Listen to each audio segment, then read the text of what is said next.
Je n'oublierai jamais la première fois que j'ai vu Marco. C'était un matin de juin.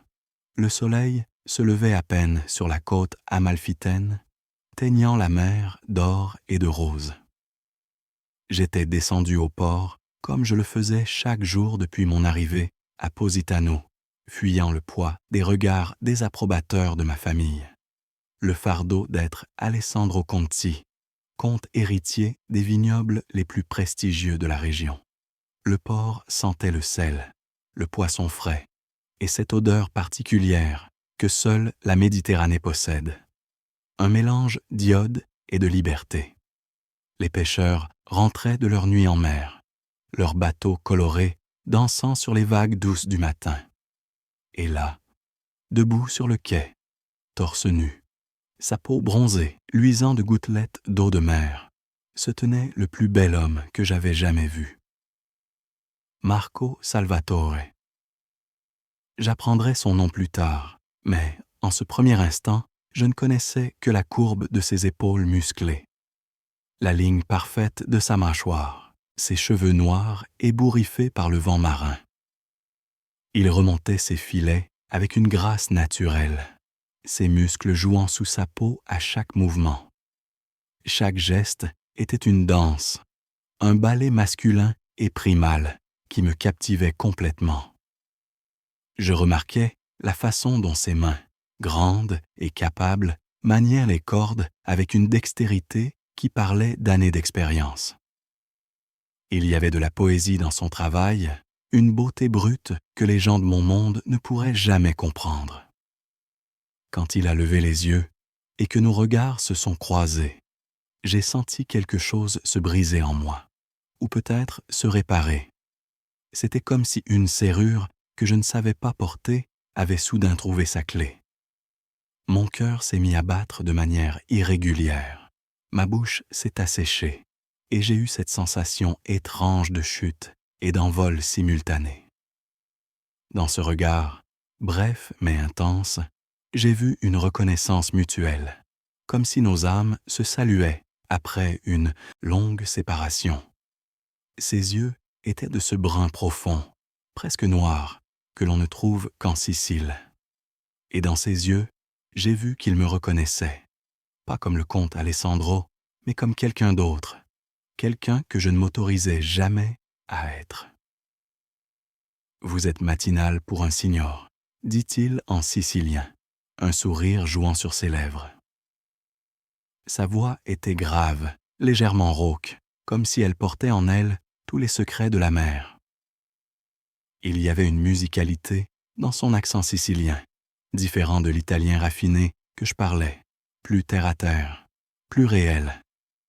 J'aimais immédiatement cette différence.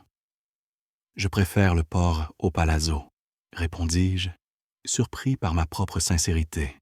« C'est plus authentique. » Le mot sembla inadéquat dès qu'il sortit de ma bouche, trop académique pour décrire ce que je ressentais vraiment. Comment pouvais-je expliquer à cet étranger que dans ma grande maison familiale, entourée de serviteurs et de luxe, je me sentais étouffé, que je cherchais quelque chose que je ne pouvais pas nommer, quelque chose que les salles de bal et les dîners formels ne pouvaient jamais fournir.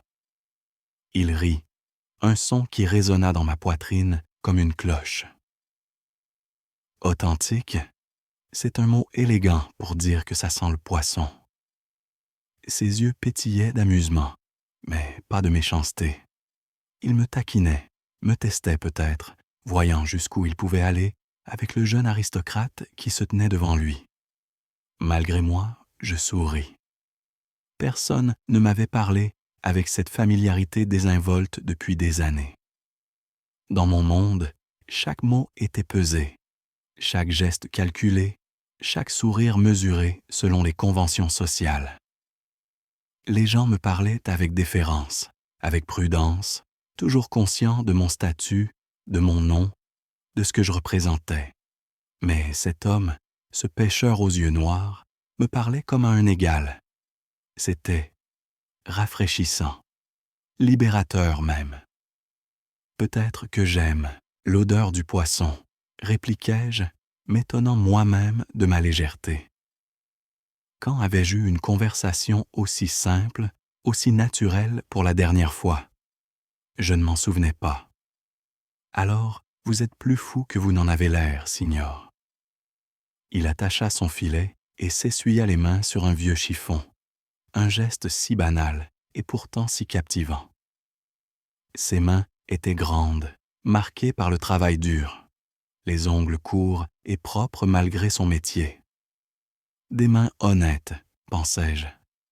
Des mains qui n'avaient jamais connu les gants de soie ou les manucures de mon monde. Je suis Marco Salvatore de Catane. Alessandro, dis-je simplement, omettant volontairement mon nom de famille, mes titres, tout ce qui me définissait aux yeux du monde. Pour une fois, je voulais être simplement Alessandro, pas le comte, pas l'héritier, pas le symbole d'une dynastie centenaire. Juste moi. Ce fut le début de quelque chose que je ne pouvais nommer, quelque chose d'interdit et de nécessaire comme l'air que je respirais. Les jours suivants, je trouvais toujours une excuse pour descendre au port à l'aube. Mon père, le comte Vittorio Conti, croyait que je me promenais pour réfléchir aux responsabilités qui m'attendaient, à la gestion des vignobles, au mariage arrangé avec Francesca Moretti, que ma famille avait orchestré pour l'automne. Il ne pouvait pas savoir que je descendais pour voir Marco, pour échanger quelques mots avec lui, pour me sentir vivant d'une manière que je n'avais jamais connue. Au début, nos conversations étaient rêves, presque timides malgré la familiarité initiale. Marco me montrait ses prises du jour, m'expliquait les différents types de poissons, me racontait des histoires de la mer. J'écoutais, fasciné non seulement par ses mots, mais par la façon dont sa bouche bougeait en parlant, par les expressions qui traversaient son visage, par le son riche de son rire. « Vous devriez venir pêcher avec moi un jour », dit-il lors de notre 4e rencontre, ses yeux pétillants de défi et peut-être d'espoir. « Je ne sais pas pêcher », admis-je, sentant une rougeur monter à mes joues. Il y avait tant de choses que je ne savais pas faire, tant de choses que mon éducation aristocratique avait négligées au profit du latin, du droit et de la gestion d'entreprise. « Je peux vous apprendre », répondit-il avec un sourire qui fit battre mon cœur plus vite. « Si vous n'avez pas peur de vous salir les mains. »« Je n'ai pas peur, » dis-je, même si je n'étais pas sûr de parler de pêche. Alors, le lendemain matin, je me retrouvais sur son bateau, un petit navire de bois peint en bleu et blanc, avec le nom Stella gravé sur le côté. C'était le nom de ma mère, m'expliqua Marco en voyant mon regard sur les lettres. Elle est morte quand j'avais 12 ans. Cancer. Mon père n'a jamais été le même après. Il y avait une tristesse dans sa voix qui résonna en moi. « Je suis désolé, » murmurai-je. « C'est la vie, » dit-il avec un haussement d'épaules qui n'était pas aussi désinvolte qu'il voulait le paraître. On continue. On apprend à vivre avec le manque. Nous naviguâmes jusqu'à un endroit qu'il connaissait, une zone où les poissons se rassemblaient. Le soleil montait dans le ciel, transformant la mer en 1000 diamants scintillants. Marco me montra comment lancer les filets, comment sentir le poids des poissons, comment les remonter. Ses mains guidaient les miennes, patientes, fortes. Chaque touche était une étincelle électrique sur ma peau. « Vous apprenez vite », dit-il avec un sourire approbateur, quand je réussis enfin à lancer correctement. « J'ai un bon professeur, » répondis-je, nos yeux se rencontrant, et se maintenant un moment de trop. Il y eut un silence, lourd de choses non dites. La mer se balançait doucement sous nous, les mouettes criaient au-dessus de nos têtes, et entre nous, l'air semblait chargé d'électricité. « Alessandro, » commença Marco, sa voix plus grave, « pourquoi venez-vous vraiment ici, un homme comme vous, avec tout ce que vous avez, pourquoi perdre votre temps avec un simple pêcheur? Je réfléchis longuement avant de répondre, pesant chaque mot. La vérité était dangereuse, mais le mensonge semblait impossible face à cet homme dont les yeux voyaient trop. Parce qu'avec vous, je ne suis pas un homme comme moi, dis-je finalement. Je suis juste Alessandro. Et je n'ai jamais réalisé à quel point j'avais besoin de ça, jusqu'à ce que je vous rencontre. Les yeux de Marco s'assombrirent, une émotion que je ne pouvais pas nommer traversant son visage. « C'est dangereux, ce que vous dites, » murmura-t-il. « Je sais. Les gens comme nous ne pouvons pas. » « Je sais, » répétai-je, me rapprochant légèrement. « Mais je ne peux pas m'en empêcher. » Il ferma les yeux pendant un long moment, sa mâchoire serrée, comme s'il menait une bataille interne. Quand il les rouvrit, il y avait de la résolution mêlée à quelque chose qui ressemblait à du désir. « Il y a un endroit, » dit-il lentement, « une crique que personne ne connaît. Mes frères et moi y allions quand nous étions enfants. C'est isolé, caché. » Mon cœur battait si fort que j'étais certain qu'il pouvait l'entendre. « Montre-moi, » soufflai-je. Marco travaillait dur. Je le voyais dans ses mains, calleuses, dans les rides prématurées, au coin de ses yeux causés par le soleil et le sel. Son corps portait les marques de son métier, mais aussi une fierté, une dignité que tant de gens de mon monde manquaient malgré leur richesse. Il parlait de la mer avec une passion qui enflammait quelque chose en moi, comme si chaque vague contenait un poème, chaque tempête racontait une histoire. Mais il y avait en lui une liberté que j'enviais désespérément. Il vivait selon ses propres règles, loin des conventions étouffantes de ma classe sociale. Il n'avait pas de titre à porter, pas d'attente centenaire à remplir, pas d'image publique à maintenir. Il était simplement Marco, et cela me semblait être la chose la plus précieuse au monde. Un matin, alors que nous réparions ensemble ses filets, il me parla de son enfance en Sicile. « Mon père voulait que je devienne professeur, » dit-il, ses doigts travaillant habilement les cordes. Il disait que le travail avec le poisson n'était pas assez bon pour ses fils. Mais après la mort de maman, quand il a commencé à boire, quelqu'un devait ramener de l'argent. Mes 2 frères aînés étaient déjà partis à Milan pour chercher du travail. Il ne restait que moi. « Tu as sacrifié tes rêves pour ta famille, » dis-je doucement. Il haussa les épaules. Ce n'était pas vraiment un sacrifice. La mer est dans mon sang. Mon grand-père était pêcheur, son père avant lui. C'est qui je suis.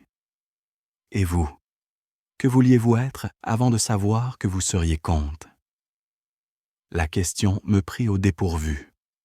Personne ne m'avait jamais demandé ce que je voulais. C'était toujours simplement entendu que je suivrais les pas de mon père, que je prendrais la relève de l'empire familial. Écrivain, admis-je, surpris de prononcer ce mot à voix haute pour la première fois. Je voulais écrire. Des poèmes, peut-être, ou des histoires. Les mains de Marco s'arrêtèrent dans leur travail. Il me regarda avec une intensité nouvelle. « Alors pourquoi ne le faites-vous pas? » « Parce que les contes ne deviennent pas écrivains, » répondis-je avec une amertume que je n'essayais pas de cacher. Les contes gèrent des vignobles et épousent des filles convenables et perpétuent des traditions séculaires. Cela semble être une vie très triste, dit Marco simplement. Ça l'est, soufflai-je, et dans cet aveu, je sentis quelque chose se briser en moi. « Pourquoi venez-vous vraiment ici, Alessandro ?» me demanda-t-il un matin, alors que nous étions assis côte à côte sur le quai, nos jambes pendant au-dessus de l'eau turquoise. Le soleil était déjà haut dans le ciel, chauffant nos épaules, et l'air sentait le sel et quelque chose de fleuri venant des collines derrière nous. C'était un de ces moments parfaits où le temps semblait suspendu, où rien d'autre n'existait que nous deux et la mer infinie. Je ne répondis pas immédiatement. Comment pouvais-je lui expliquer? Comment pouvais-je lui dire que dans sa présence, je me sentais enfin comme moi-même, que chaque minute passée loin de lui était une minute perdue, que chaque nuit, je m'endormais en pensant à lui, à son sourire, à sa voix, à la façon dont ses yeux se plissaient quand il riait, que je me réveillais avec l'anticipation de le voir, comme un enfant la veille de Noël? Pour m'échapper, dis-je, finalement, ma voix à peine un murmure. Pour respirer. C'était la vérité, mais pas toute la vérité. Je venais aussi, parce que j'étais attiré par lui comme la lune attire les marées, inévitablement, inexorablement. Il tourna son visage vers moi, et dans ses yeux, je vis une compréhension qui me coupa le souffle.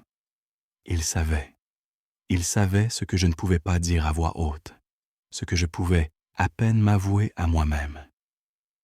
Je sais ce que c'est, dit-il doucement, de vivre dans une cage, même si elle est dorée. Nos mains se touchèrent sur le bois chaud du quai, juste le bout de nos doigts. Mais ce simple contact envoya une décharge électrique à travers mon corps. Mon cœur s'emballa, ma respiration devint superficielle. C'était comme si chaque terminaison nerveuse de mon corps s'était soudain éveillée, consciente uniquement de ce point de contact entre nous. Je savais que je devrais retirer ma main, qu'il était dangereux de rester ainsi, exposé au regard de quiconque pourrait passer. Mais je ne pouvais pas. Je ne voulais pas. Nous restâmes ainsi pendant ce qui sembla être une éternité, et un instant à la fois, ne disant rien, nos respirations synchronisées avec le rythme des vagues. Dans ce silence, il y avait plus de communication que dans toutes les conversations que j'avais eues avec ma famille, mes amis, mon monde entier. Marco, commençai-je, ma voix tremblante de tout ce que je voulais dire, mais ne pouvais pas. Je sais, murmura-t-il, ses doigts s'entrelaçant aux miens, osant maintenant tenir pleinement ma main. Moi aussi. Ses yeux cherchèrent les miens, questionnants, espérants, craignants. C'est de la folie, non? Nous nous connaissons à peine depuis 2 semaines. Parfois, dis-je, trouvant soudain ma voix, 2 semaines peuvent contenir toute une vie. Je serrai sa main, ancrant cette connexion, la rendant réelle, indéniable. Qu'allons-nous faire? Demanda-t-il, et j'entendis dans sa voix la même peur et le même espoir que je ressentais. Je ne sais pas, admis-je. Mais je sais que je ne peux pas continuer à prétendre que je ne ressens rien pour toi. Je sais que chaque fois que je quitte le port, une partie de moi reste avec toi. Je sais que tu es la première pensée que j'ai en me réveillant et la dernière avant de m'endormir. Les yeux de Marco s'élargirent, brillants d'émotion. Alessandro, si quelqu'un nous voyait, si quelqu'un découvrait, alors nous devons être prudents, l'interrompis-je. Mais je ne peux pas renoncer à toi. Pas maintenant que je t'ai trouvé. Un sourire lent, magnifique, illumina son visage. La crique, dit-il. Demain, à l'aube, personne ne nous trouvera là-bas. Et c'est ainsi que tout commença vraiment. Dans les semaines qui suivirent, nous trouvâmes des moments volés, des heures secrètes loin des regards curieux. Marco me montra des criques cachées le long de la côte, des endroits où même les pêcheurs les plus aventureux ne s'aventuraient pas. Là, entre les rochers escarpés et sous le ciel méditerranéen infini, nous pouvions être nous-mêmes. Notre crique préférée devint notre sanctuaire. C'était un petit paradis accessible uniquement par bateau, entourée de falaises qui nous protégeaient des yeux du monde. L'eau y était d'un turquoise cristallin, si pur qu'on pouvait voir jusqu'au fond sableux. Des pins parasols poussaient miraculeusement sur les pentes rocheuses, offrant de l'ombre durant les heures les plus chaudes. C'était là que nous apprenions à nous connaître vraiment, là que nous partagions nos rêves, nos peurs, nos espoirs les plus profonds. Marco me raconta son enfance difficile, mais remplie d'amour maternel. Comment sa mère chantait des chansons siciliennes en cuisinant. Comment elle lui enseignait à lire en utilisant de vieux journaux. Comment, après sa mort, la maison était devenue silencieuse, froide, vide. Mon père ne parlait presque plus, dit-il. Un après-midi, allongé sur le sable chaud, son torse nu luisant de gouttelettes d'eau de mer. Il allait à la mer avant l'aube, rentrait après le coucher du soleil, buvait jusqu'à s'endormir. Mes frères et moi, nous sommes devenus fantômes dans notre propre maison. C'est pour ça que tu es parti pour Positano? Demandai-je, traçant des motifs distraits dans le sable près de sa main. Oui, je ne pouvais plus supporter de voir son visage, sa douleur. Chaque fois que je le regardais, je voyais le spectre de ma mère. Il tourna sa tête vers moi, ses yeux sombres réfléchissant le ciel. Et toi? Pourquoi portes-tu ce poids sur tes épaules? Tu n'as que 24 ans, mais parfois tu sembles porter le poids du monde. Je riais amèrement, parce que d'une certaine façon, je le porte. Le poids de 8 générations de Conti, l'attente de produire le 9e héritier avec une femme que je n'aime pas, de perpétuer une tradition que je ne comprends même pas. Mon père me regarde et voit un investissement, pas un fils. Ma mère me regarde et voit un échec ambulant parce que je ne suis pas assez intéressé par les affaires familiales. Marco s'assit, me regardant avec une intensité qui me fit frissonner malgré la chaleur. Tu n'es pas un échec, Alessandro. Tu es l'homme le plus brillant, le plus gentil, le plus beau que j'ai jamais rencontré. Il prit ma main, la portant à ses lèvres. Ne laisse personne te faire croire le contraire. Ces mots, prononcés avec tant de conviction, me firent presque pleurer. Personne ne m'avait jamais vu ainsi. Personne ne m'avait jamais défendu ainsi. Comment fais-tu ça? Murmurai-je. Quoi? Me faire sentir que je compte, que je suis plus que juste un titre, un nom, une obligation. Parce que pour moi, tu l'es, dit-il simplement. Pour moi, tu es tout. Je l'embrassai alors, versant dans ce baiser toute la gratitude, tout l'amour, toute la douleur que je ne pouvais exprimer avec des mots. Ses bras m'entourèrent, me tenant comme si j'étais précieux, comme si j'étais quelque chose à chérir et à protéger. Dans cette étreinte, je me sentais en sécurité, d'une façon que je n'avais jamais connue.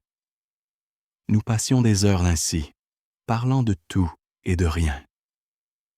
Marco me parlait de la mer, de ses humeurs changeantes, de comment elle pouvait être une mère nourricière un jour et une marâtre cruelle le lendemain.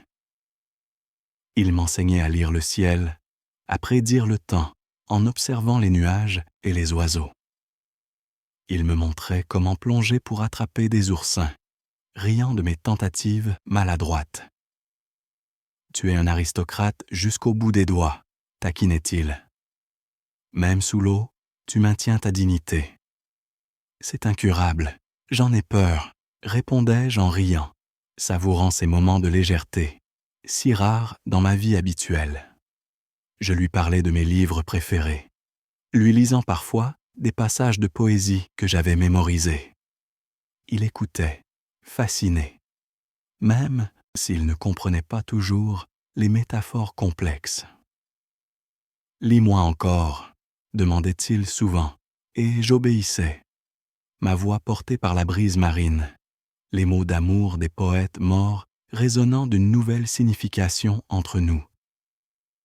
Un jour, je lui apportai un de mes cahiers, ceux dans lesquels j'écrivais mes propres poèmes en secret. Je n'ai jamais montré ça à personne, admis-je nerveusement. Marco prit le cahier avec révérence, comme s'il tenait quelque chose de sacré. Il lut lentement, ses lèvres formant les mots silencieusement. Quand il leva les yeux, il brillait d'émotion. « Alessandro, c'est magnifique. Tu as du talent réel. Pourquoi gardes-tu ça caché? » Parce que dans mon monde, les hommes n'écrivent pas de la poésie. Ils font de l'argent, ils bâtissent des empires, ils font des héritiers. L'art est considéré comme une frivolité. Alors ton monde est stupide, déclara Marco avec véhémence.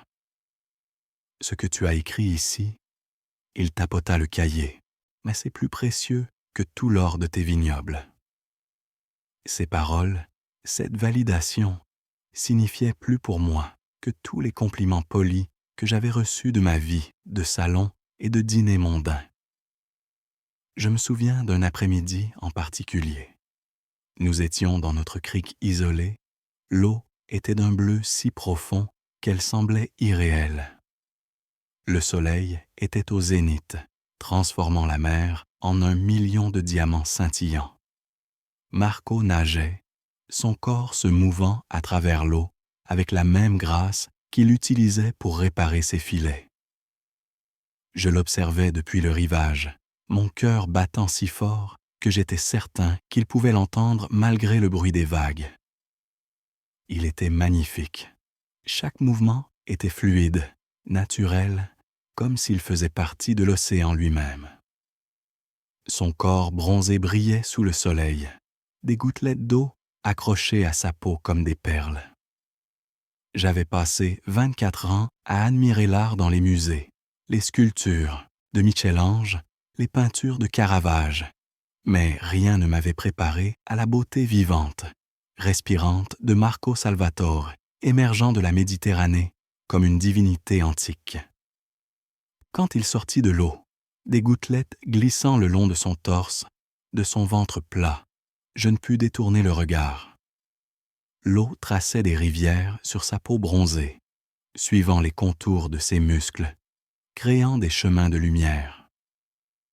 Ses cheveux noirs étaient plaqués en arrière, révélant la ligne parfaite de son visage, la force de sa mâchoire, la courbe sensuelle de ses lèvres.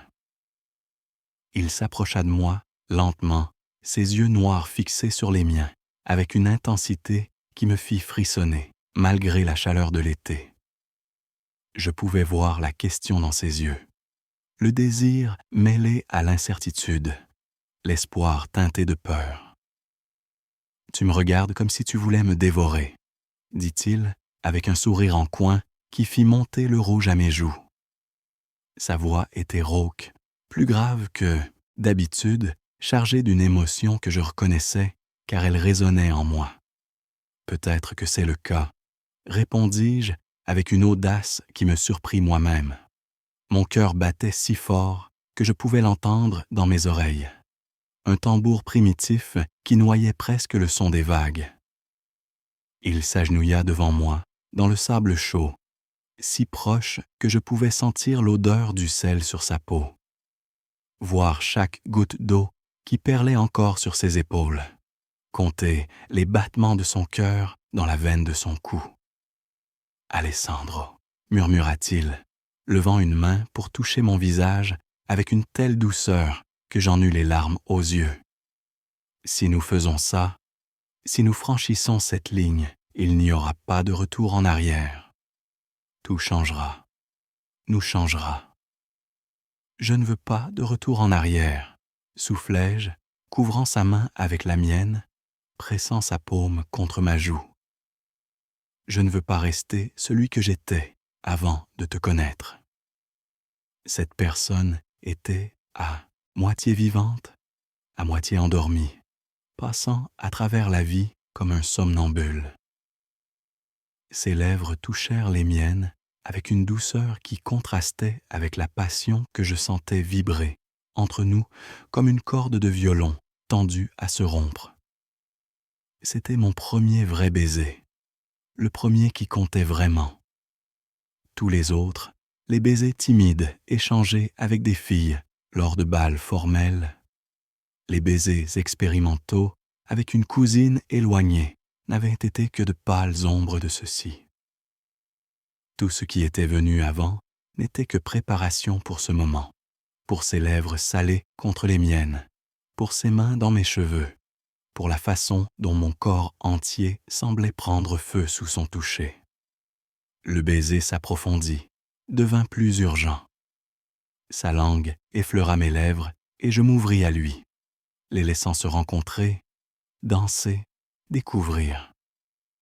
Il goûtait la mer et le soleil, et quelque chose d'indéfinissablement lui, une saveur que je sus immédiatement que je chercherais pour le reste de ma vie.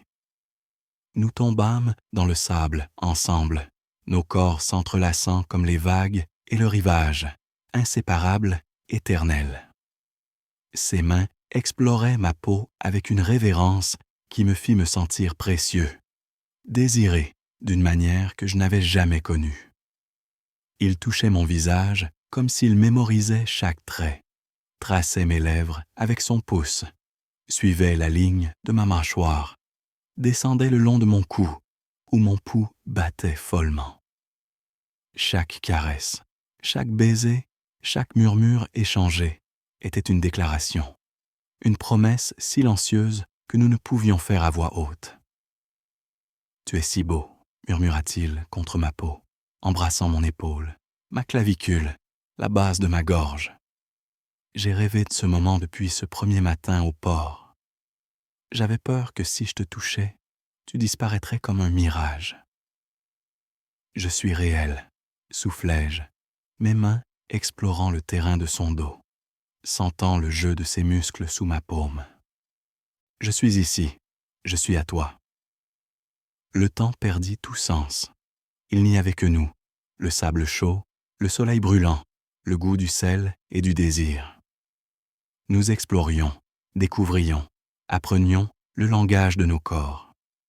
Ce n'était pas seulement physique, c'était spirituel, émotionnel, comme si nos âmes se reconnaissaient et se réunissaient après une longue séparation.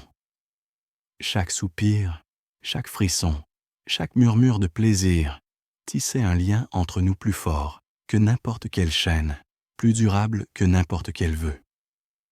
Plus tard, alors que le soleil commençait à descendre vers l'horizon, nous restâmes enlacés, nos corps enchevêtrés, nos respirations finalement calmées. Marco traçait des motifs paresseux sur mon bras, et je regardais son profil contre le ciel qui rosissait, me demandant comment j'avais eu la chance de trouver cet homme, cet amour. « À quoi penses-tu » demanda-t-il doucement.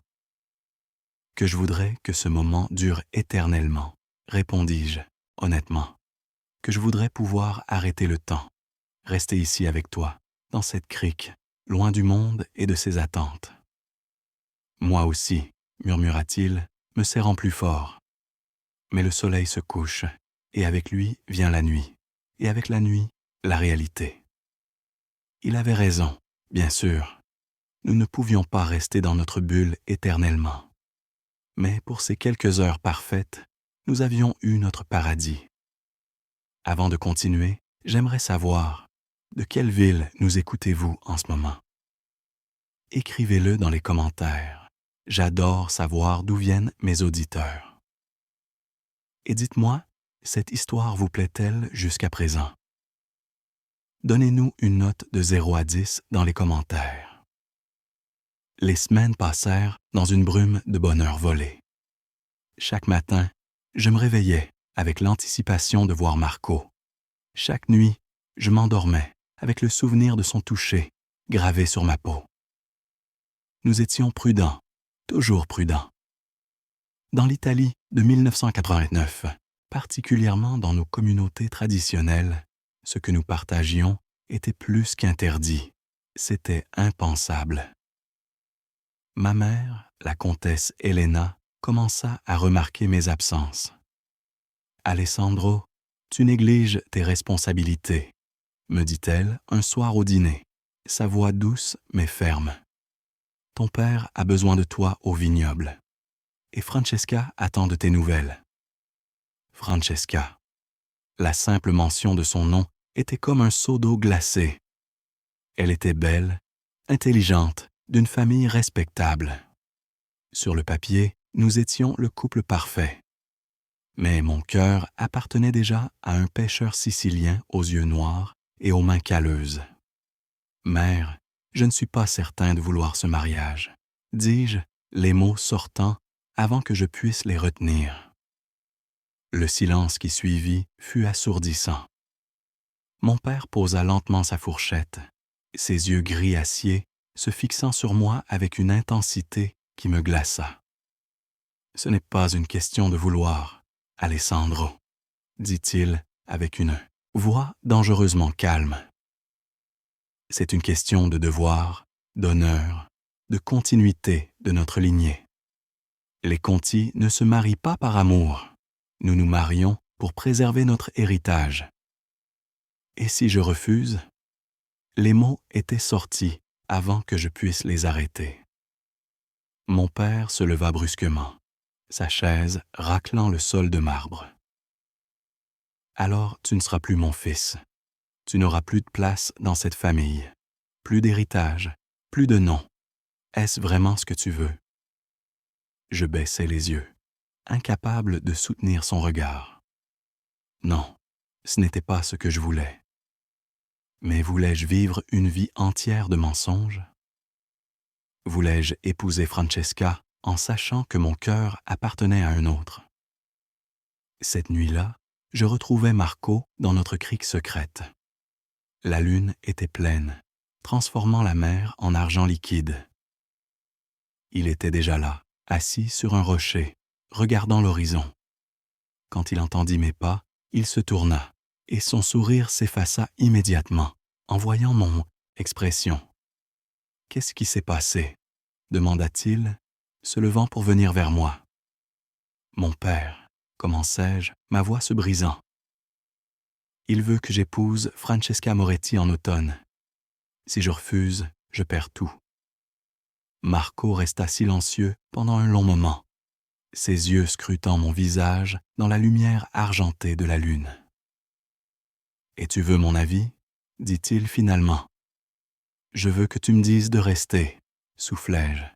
« Je veux que tu me dises que nous pouvons trouver un moyen. »« Alessandro, » murmura-t-il, prenant mon visage entre ses mains.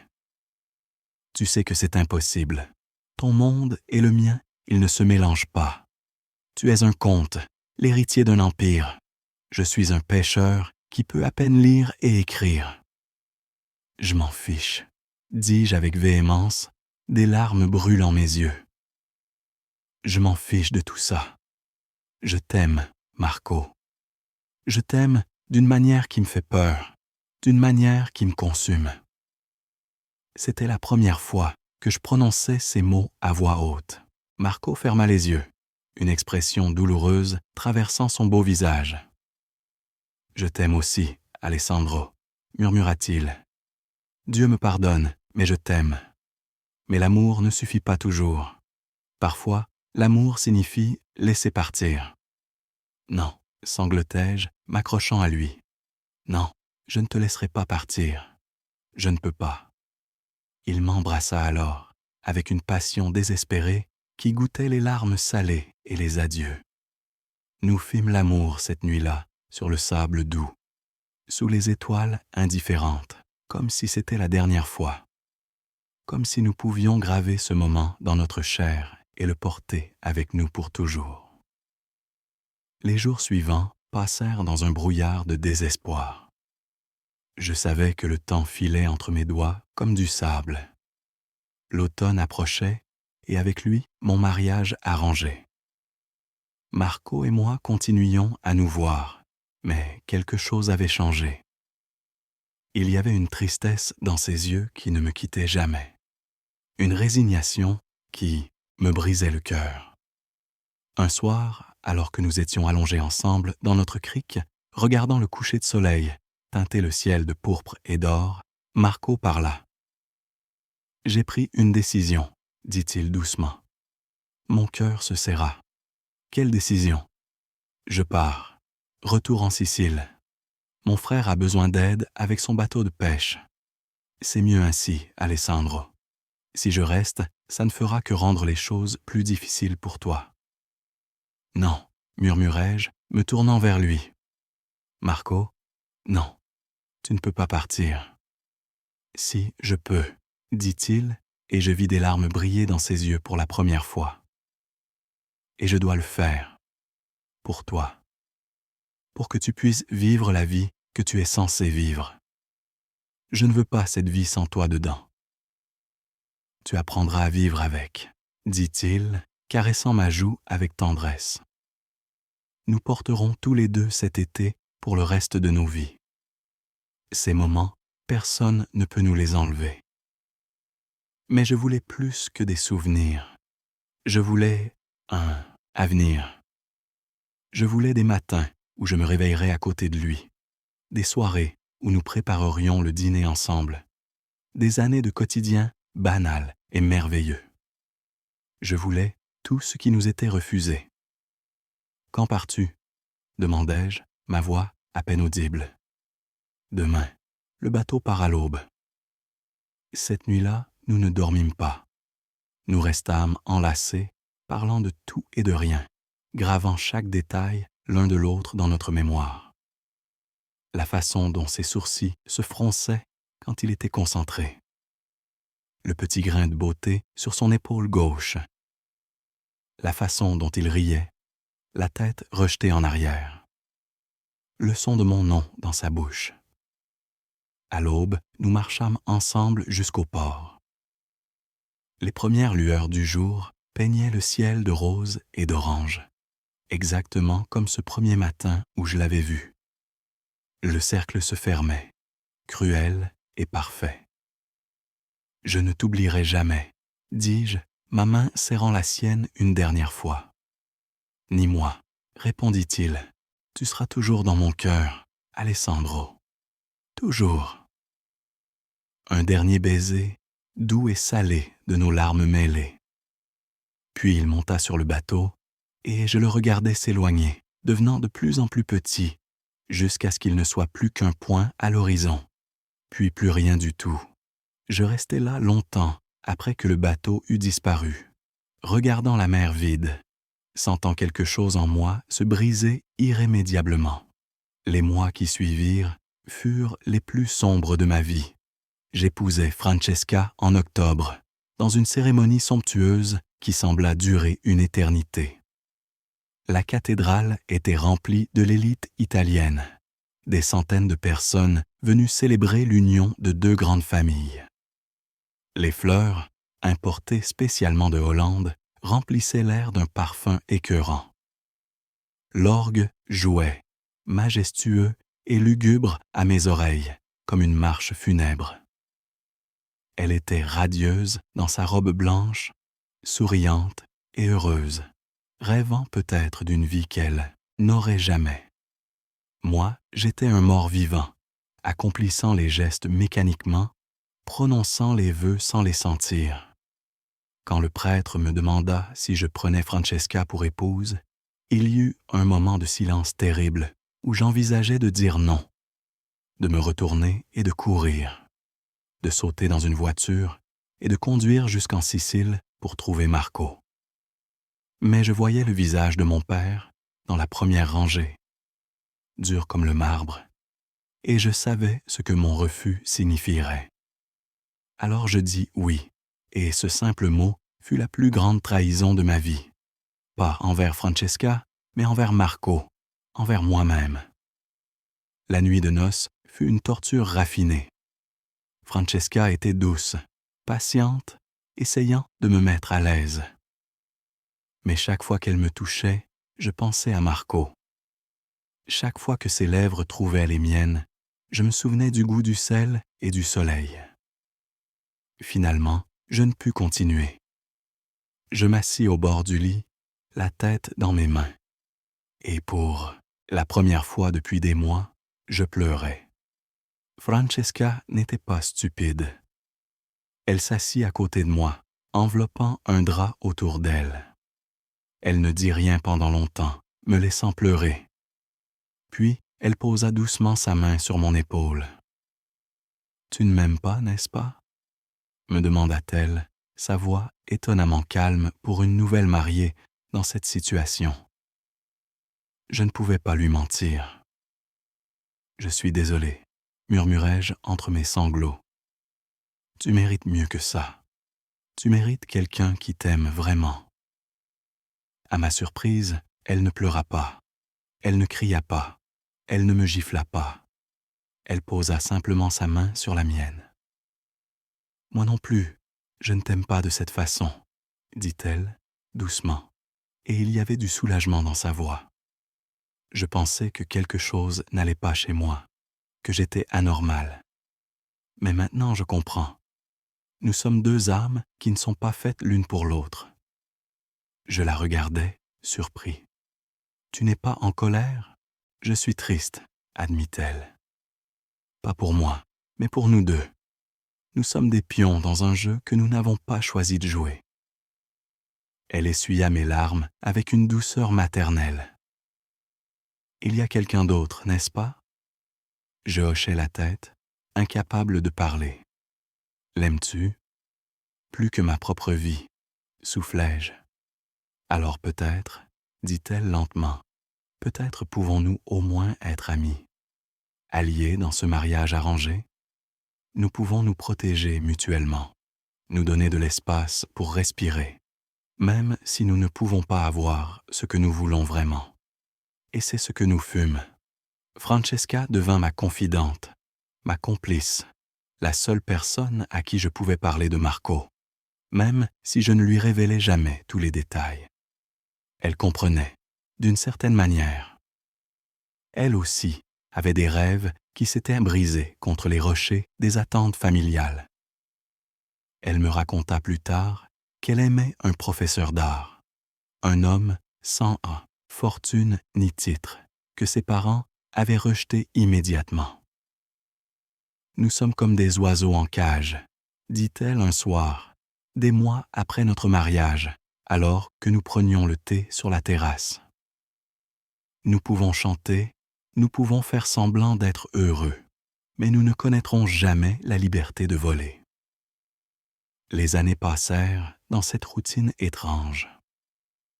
Je repris les vignobles de mon père, devenant un homme d'affaires respecté, innovant avec de nouvelles techniques de vinification, élargissant nos marchés. Le travail était une bénédiction. Il occupait mon esprit, laissait peu de place pour la douleur constante dans mon cœur. Francesca et moi eûmes 2 enfants, un garçon nommé Vittorio après mon père et une fille nommée Elena après ma mère. Je les aimais profondément, ces enfants, même si leur conception avait été difficile, mécanique, presque clinique. Nous les élevâmes avec amour, même si notre mariage restait une amitié, platonique. De l'extérieur, nous étions le couple parfait. À l'intérieur, nous étions 2 âmes solitaires jouant leur rôle, attendant quelque chose que nous ne pouvions nommer. Je ne revis jamais Marco. J'entendis parfois des nouvelles de lui par les pêcheurs qui venaient de Sicile. Il s'était marié lui aussi, avait des enfants. Il avait sa propre flotte de bateaux maintenant. Il avait réussi, à sa manière. Mais je pensais à lui. Oh, comme je pensais à lui. Chaque fois que je descendais au port, chaque fois que je sentais l'odeur du sel marin, chaque fois que je voyais le soleil se lever sur la Méditerranée, je pensais à lui. Comment va l'histoire jusqu'à présent? Vous plaît-elle? N'oubliez pas de mettre une note de 0 à 10 dans les commentaires. 30 ans passèrent. Francesca mourut d'un cancer, paisiblement, entourée de nos enfants et petits-enfants. Avant de partir, elle me prit la main et murmura Va le chercher, Alessandro. Il n'est jamais trop tard pour être heureux. » Ces mots me hantèrent pendant des semaines. Était-il trop tard? Tant d'années avaient passé. Marco avait sûrement oublié le jeune comte qui lui avait volé le cœur un été lointain. Et moi, j'étais maintenant un vieil homme. Mes cheveux gris, mon corps marqué par le temps. Mais l'amour, je découvris, ne vieillit pas. Il reste là, patient, attendant. Un matin de juin, exactement comme ce premier matin il y a tant d'années, je descendis au port de Positano. Mon cœur battait comme celui d'un jeune homme, nerveux et plein d'espoir. Je ne savais même pas s'il serait là. Peut-être ne venait-il plus jamais à Positano. Peut-être était-il mort. Peut-être.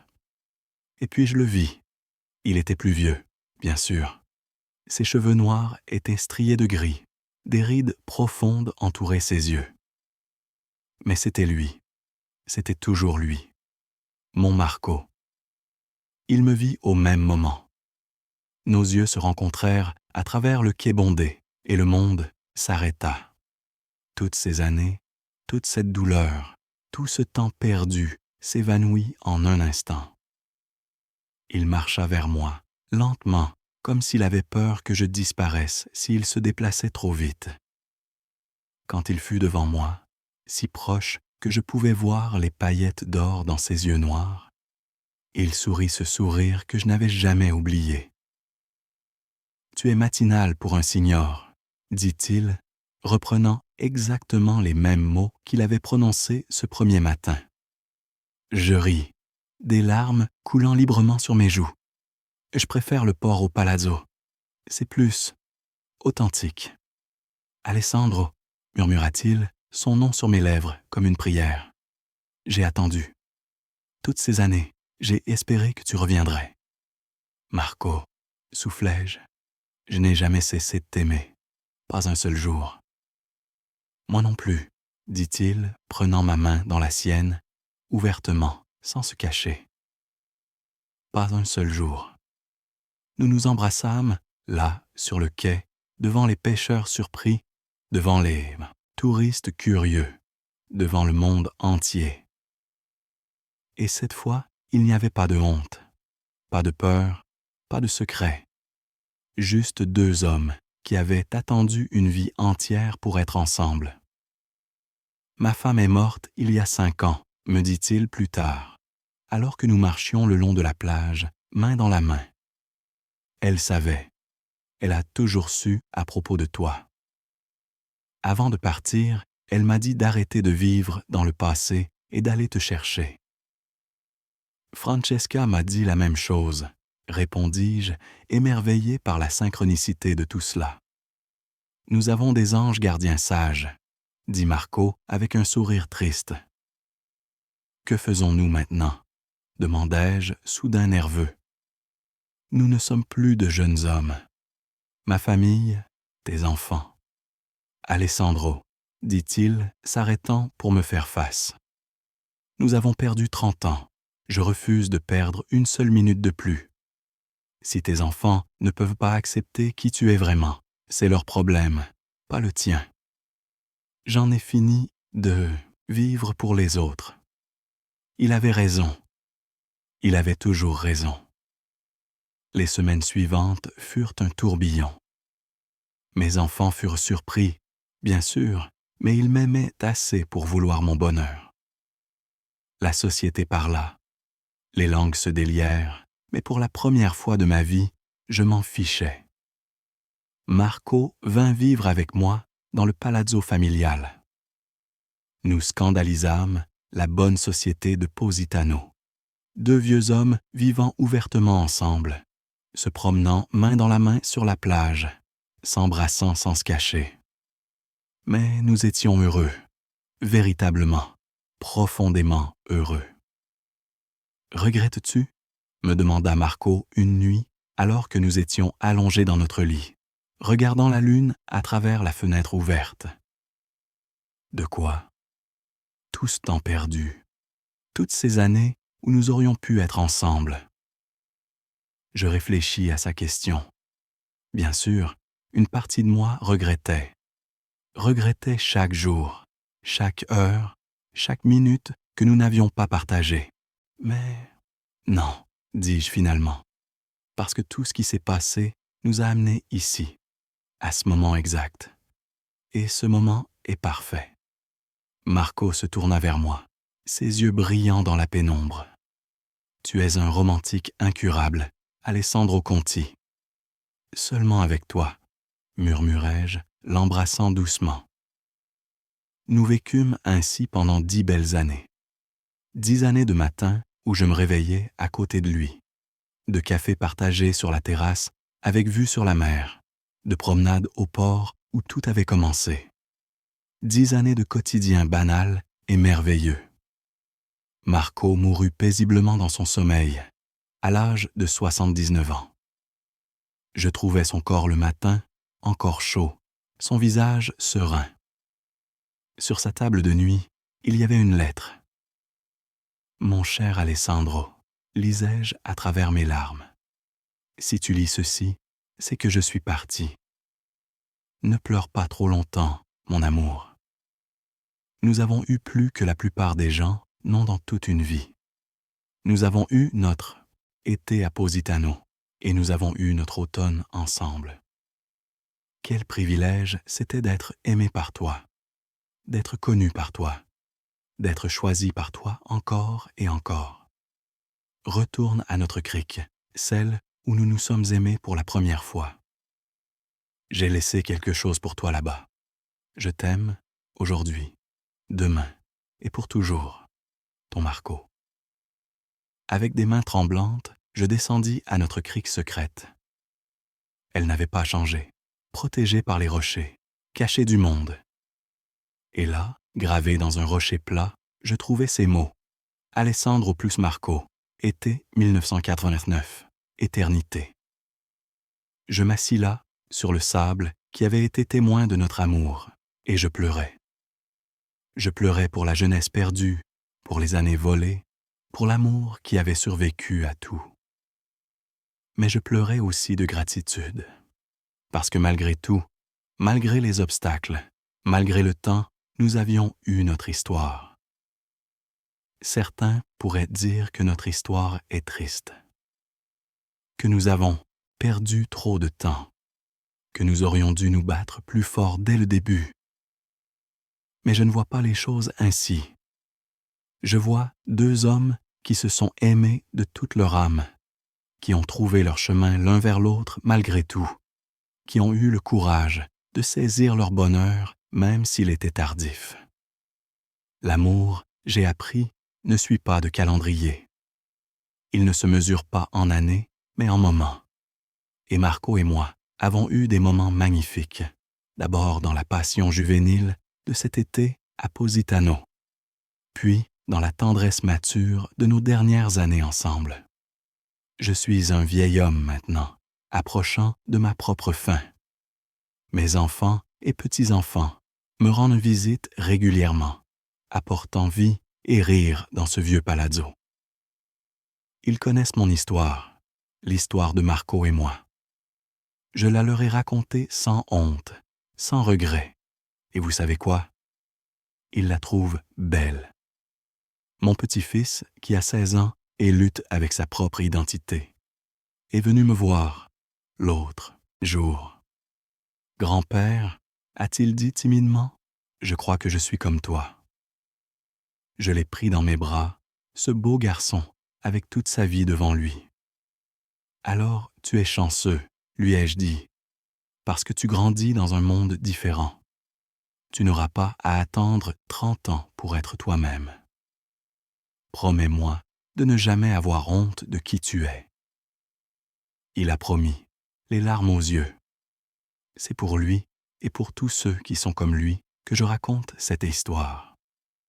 Pour montrer que l'amour trouve toujours un chemin, que c'est toujours mieux de vivre authentiquement, même si c'est difficile, même si ça fait peur. Que les regrets ne viennent pas de ce que nous osons faire, mais de ce que nous avons trop peur d'essayer. Chaque matin, je descends encore au port.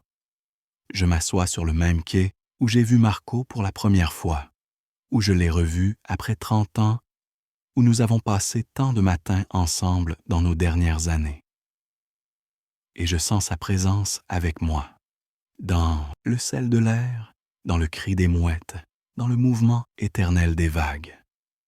L'été à Positano en 1999 a changé ma vie. Il m'a montré qui j'étais vraiment, ce que je voulais vraiment. Il m'a donné le plus grand amour de ma vie. Et même si nous avons dû attendre, même si le chemin fut douloureux, je ne changerai rien. Parce que Marco avait raison. L'amour ne se mesure pas en temps, mais en profondeur. Et notre amour était profond comme la Méditerranée, éternel comme les étoiles au-dessus de notre crique secrète, vrai comme la première lumière de l'aube. Alors, si vous m'écoutez maintenant, où que vous soyez, quoi que vous traversiez, souvenez-vous de ceci. Il n'est jamais trop tard pour l'amour. Il n'est jamais trop tard pour être authentique. Il n'est jamais trop tard pour saisir votre bonheur. Marco et moi, nous avons eu notre histoire. Elle était imparfaite, parsemée d'obstacles, marquée par des adieux et des retrouvailles. Mais elle était nôtre. Et elle était belle. Voilà notre histoire. L'histoire des ombres à Positano qui sont devenues lumière. Merci de m'avoir écouté jusqu'au bout. Cette histoire vous a-t-elle touché? Donnez-nous une note finale de 0 à 10 dans les commentaires. Et n'oubliez pas de me dire de quelle ville vous venez. J'adore connaître mes auditeurs du monde entier. Si cette histoire a résonné en vous, partagez-la avec quelqu'un qui pourrait en avoir besoin. Parce que parfois, nous avons tous besoin d'être rappelés que l'amour vaut la peine de se battre, d'attendre, de croire. Au revoir, chers auditeurs. Et souvenez-vous, aimez sans peur, vivez sans regret, et n'attendez jamais trop longtemps pour saisir votre bonheur. Fin.